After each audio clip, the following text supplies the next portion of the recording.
नमस्कार दोस्तों। यहाँ पत्तों पे ऐसे रुई सी देख सकते हो, काफ़ी पत्तों में दिखाई देगी। तो ये ज़्यादातर जो होता है मकड़ी के घोंसले होते हैं, आप कह सकते हैं।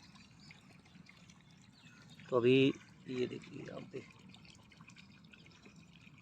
ये मकड़ी है, इसमें से निकली है। तो आप स्प्रे करेंगे तो सबसे पहले ये मकड़ियाँ देखिए ये पत्ते के ऊपर हैं, तो स्प्रे करेंगे तो सबसे पहले यही मरेंगे। तो मकड़ियाँ जो हैं वो मांसाहारी होती हैं सारी की सारी, और मित्र दुश्मन वाला कंसेप्ट यहीं पे ख़त्म हो जाता है। ये सबसे बढ़िया उदाहरण है। इनके जाल में, इनके लपेट में कोई भी कीट आ जाए, चाहे वो मांसाहारी हो या शाकाहारी हो, सबको ये खा जाएंगी, ख़त्म कर देंगी।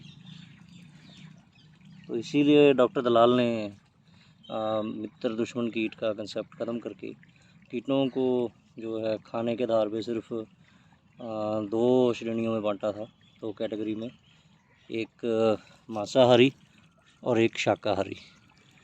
तो खेत में कभी ध्यान से देखोगे तो ऐसे ये शंख से आपको बने मिलेंगे, ये प्यूपा होते हैं। तो इसमें जो है वो कीट पल रहा होता है, इस स्टेज पे ये कुछ नहीं खाता।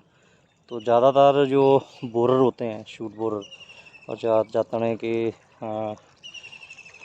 छेदक कीट होते हैं, जैसे मक्की का, गन्ने का या धान का, तो उनके प्यूपा जो मिट्टी में ही होते हैं।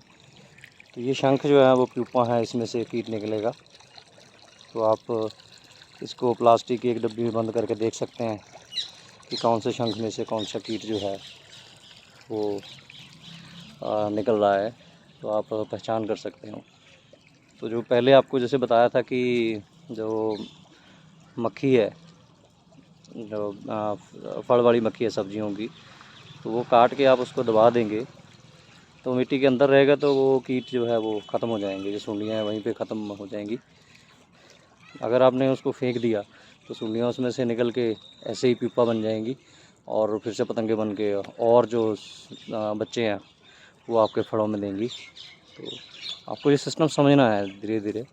अगर सिस्टम समझ में आ गया तो आपको फिर ना तो कीटों से डर रहेगा, और ना फिर अगर डर नहीं रहेगा तो फिर आप बाज़ार से भाग के कीटनाशक लाने का कभी नहीं सोचेंगे, मतलब कीटों के बारे में और जानकारी लेंगे। तो यहाँ आप थोड़ा देख सकते हो तितलियाँ भी उड़ रही हैं।